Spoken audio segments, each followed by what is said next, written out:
The little girl's voice cracked through the hospital's sterile silence, fragile yet piercing enough to break even the strongest hearts.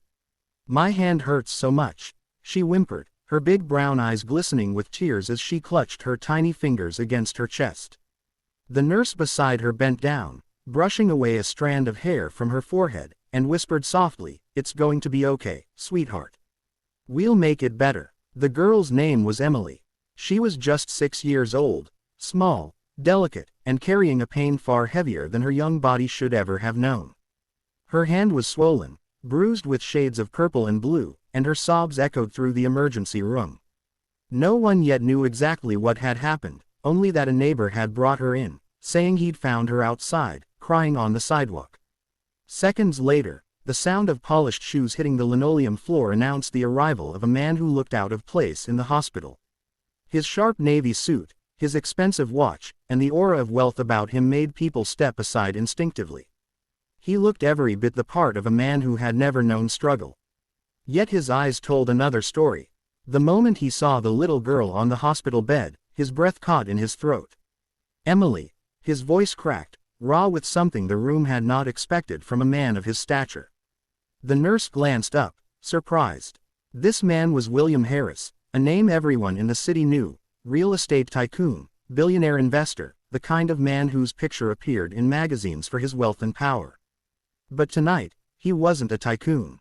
He was a father whose world had just been reduced to the tears of his little girl.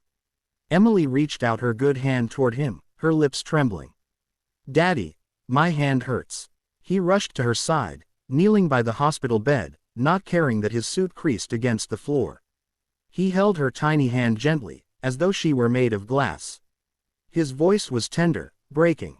"I'm here, princess. Daddy's here. I won't let anything happen to you." The nurse hesitated, then quietly stepped back, allowing father and daughter that moment. William pressed his forehead to Emily's, his heart pounding with guilt and fear. He had been in meetings all day, chasing another deal, expanding another empire. Yet all the money in the world couldn't take away his daughter's pain right now. He would have given every penny just to take it from her. The doctor entered, flipping through Emily's chart, and said calmly, "It looks like a fracture in the hand. We'll need to do X-rays to be certain." William's chest tightened. He nodded quickly, almost too quickly, his hand still clutching Emily's. "Do whatever it takes. I don't care about the cost. Just make sure she's okay." But what struck everyone in the room wasn't his money or his commands. It was the way Emily looked at him. Despite her pain, she smiled faintly at her father's trembling voice. For her, his presence was enough.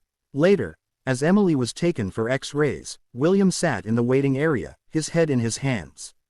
He had faced boardrooms full of the most ruthless businessmen, had signed billion-dollar contracts, had survived scandals and crises. But tonight, he felt powerless. A stranger sat beside him, an older woman who had brought her own grandson in for a fever. She had watched the scene unfold, and now she placed a gentle hand on William's shoulder. "You know," she said softly, "children don't need millionaires. They just need their parents to hold them when it hurts." Her words cut deep. William lifted his head slowly, his throat tight, his eyes wet. He nodded, whispering almost to himself, I know. When Emily came back, her little hand wrapped in a cast, she looked for him instantly. William jumped up, scooping her into his arms, careful not to touch the injured hand. She rested her head on his shoulder, whispering, "I was scared, Daddy.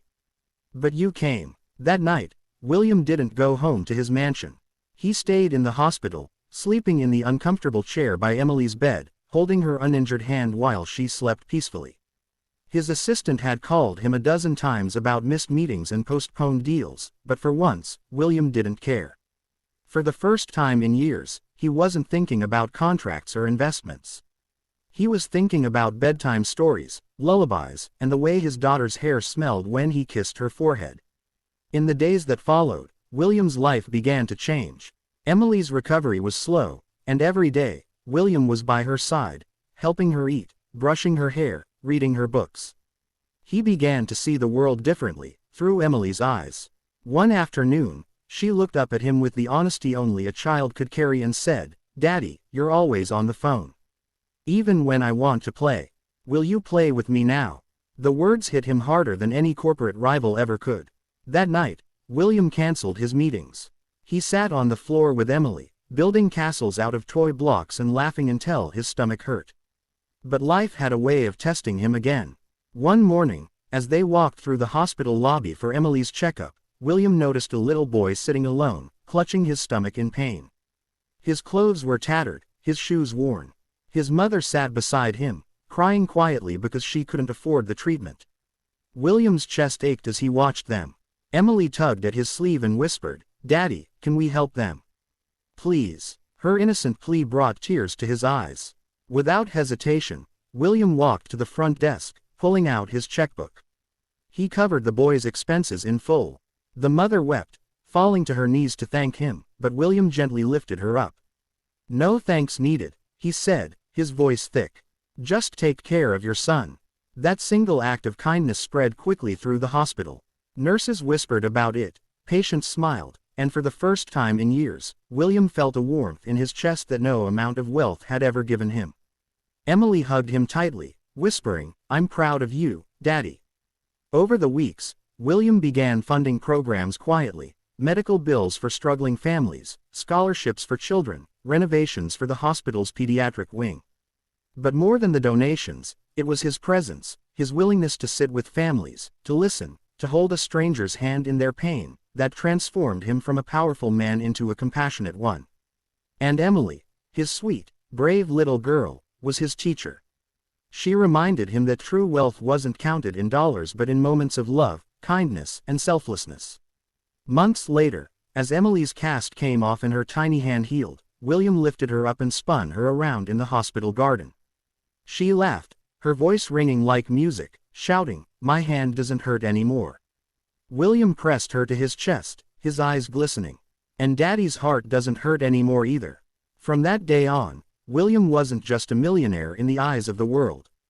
To Emily, and to the many lives he touched, he became something far greater, a man who chose love over power, kindness over pride, and humanity over wealth. And it all began with the cry of a little girl who whispered through her tears, "My hand hurts so much."